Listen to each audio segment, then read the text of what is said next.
Сәлем достар, сіздермен сымбат менің каналыма қош келдіңіздер. Бүгін сіздермен бірден керемет шығатын құймақты дайындаймыз. Керекті ингредиенттер: жарты кесе сұйық май, жұмыртқа, жарты кесе қант, ұн, сүт. Ең алдымен ыдысымызға сүтті құямыз. 1 литр сүтті құйып аламыз. Жұмыртқамызды саламыз жарып. Жарты кесе қант саламыз. Сұйық майымызды құямыз жарты кесе.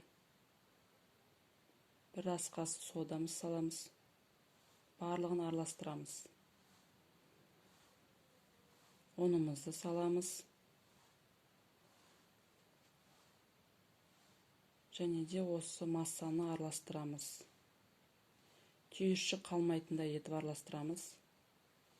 Табамызды қыздырып, екі беті қызарғанша пісіреміз.